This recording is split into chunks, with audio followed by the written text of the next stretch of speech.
Is it me, or was this chapter a little bit filler and part flashback? This is Sellavin who of Naurto, chapter 660. Hey, the hidden heart. Alright, the rank. Wow. I mean, it starts out with continuing forward with last week. Madara trying to absorb the tail beast back into the ghetto Mazo, but everybody's starting to suspect. They are trying to get worried. Naruto's trying to undo his Biju mode, but he can't. He can't undo it. Apparently, the ghetto Mazo has a tight hold on the chakra itself, so he can't undo it. But he tries to get at least get back from it. He tries to undo it. Like he's trying to undo what's gonna happen. I mean, this is a very major chapter right now. He's trying to at least undo it. I mean, the same thing for all the Tebi, especially B. I mean, B himself is also a Jinchuriki. And this is very, very OD. And right now, this is not going to be easy for them.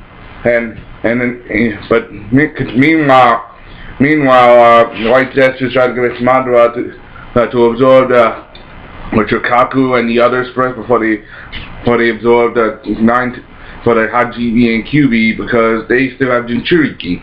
And he knows that, but he's only trying to do that. But he's only trying to extend them first, because by doing that, they can have the Ghetto Mazo inside and remove, and still have the chakra and learn from the Jinchuriki at the same time. Or have you all know if it's Jinchuriki have their chakra removed from Tail Beast, they die. Continuing forward with this, everybody's trying to at least hold their own. But Gaara, he's not giving up. He is protecting the Shikaku, even though Shikaku was always a beast with an appetite for destruction. And you also get a flashback of the Shikaku. You get a flashback saying, "Do not." Of God as a child saying, "Do not fall asleep. If you do, I will kill every last human." And even God's asking, "Why do you hate our village? Don't you want to protect it?" I'm like, "No," because he's like, "No," because he thinks humans as the worst creature of all. This is also partly flashback, and you have to get to see an in-look in the Shikaku's past. You also get a flashback of someone in the cave saying, "Eat Jinchuriki." Turns out it's some old man who was the Jinchuriki before Gaara. I mean, wow, I'm like, this is the first time. I mean, we've seen plenty of Jinchuriki. We never see, like one for each Jinchuriki. Or let's see, more than once. I mean, Kushina, Rin was also the Three Tails. And there was the guy who was the Hajime Jinchuriki. He for the Hidden Cloud. Oh, I gotta admit, that was pretty OD. Continuing forward with this is pretty, it's pretty messed up. I gotta admit, I like this story, even though it's a little filler. You also get it because you get to see more of the Shikaku's past, and the past of someone else you don't know. Continuing forward with this, and you get to see this old man. He was the Jinchuriki opponent, but he was like a caged animal. Like they kept him confined, literally in a cage, just to keep him from destroying anything. Even though he wasn't much of a threat, he was a priest. I'm like, he was a Jinchuriki and he was a priest, but you treated him like nothing. They didn't even call him by his real name. I don't even think you hear his real name in the story anymore, in the story at all. It's just really messed up. And he got him talking to the Shikaku, because Shikaku is the only thing he talks to as an actual person. Listen, even the guards think of him as like scum. They're saying, "Eat your food."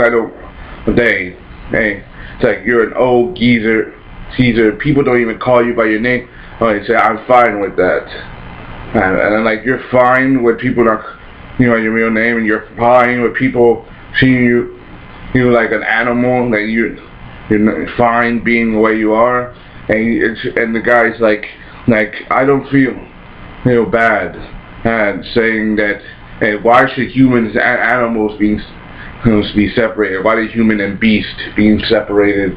And I don't. If people are to work together, and they must accept one another, and lots of people have always been different. They never accepted other people.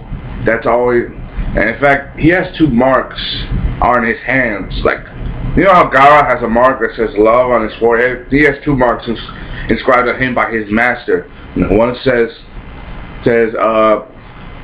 heart, the other one says accept.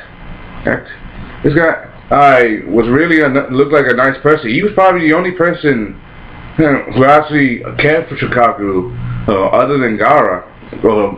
I mean, even though he was virtually isolated and didn't felt like he had any friends at all, he actually didn't mind being friends with tailed beasts. Hell, he was probably a good guy. Hey, for an old man. He's probably one of the only humans that Shikaku could have trusted, and Gaara reminds you of that. And later, he also calls him, you remind me of the Sage of Six Baths. And the old man thanks him for that, because he never felt like, looked like he wasn't showing any kindness at all because of his Jinchuriki he passed. And the old man thanks him for that, because think about it. The same thing was for Naurto and for B and for Gaara and for every Jinchuriki. All of them outcast, isolated, and feared for their power. I mean, think about it. I mean, this is the first. I mean, we've seen past flashback of Tail Beast memories, but never one of Shikaku. I mean, I'm glad we did, but you know, I'm continuing forward with this. I just love this chapter. You also get to see Gaara, you know, more grown up as the Kazekage, saying, "I used to hate you, but because I'm a Jinchuriki, I met Naruto, and I thank you for that." That's more flashback. That's more flashback, and I like him for that. And he's right. He's really trying to connect to Gaara. Gaara's the only other human who's trying to care for him at least a little bit. And you know, other than the old man, and that was his Jinchuriki before. Continuing forward with this, yes, like you have White Zetsu say, or the White Zetsu say, hey, why should you care about the Shikaku? Well, you just want to get your pet back. You're not even his Jinchuriki, so you won't die. Alright, and Madara tosses a sword, or the Susanoo sword at Gaara, and Kaku blocks it. That means that Shikaku is literally fighting for Gaara and for himself, because not just for himself. That means he actually cares about someone for once. That's proof by itself that who isn't learning how to be human, at least. Not human, but at least trying to care for something. I mean, continuing forward with this, I just love this chapter unbelievably. But this is also an OD chapter, because the Shikaku also takes Madara's own weapon and snaps the chakra chain. Now he's free, but the others are not. No, but at the same time, you have Kurama asking the Shikaku, seeing Gaara for a favor. He say, yo, Gaara, brat, I need to ask you for a favor. Do you understand? And then something happens. The chakra, his chakra fades away. Hey, and now it's like pale face. You know how happened to Jinchuriki, they die. Does that mean that Naruto's gonna die? Is he on the edge of death? Then how are they gonna stop Madara? And I heard a rumor, and I heard that Kishimoto is really thunderstruck at this, cause he made Madara so powerful that he can't be stopped, and he doesn't know how to end him. Does this guy really doesn't know how to end his own character? I'm like, damn, they better not half-ass it. I swear to God, they better not half-ass it. Because Masamuto Kishimoto made this OD strong.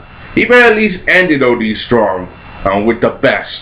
And I guarantee you, it should be the best. And I heard he had to talk to his editor about doing this.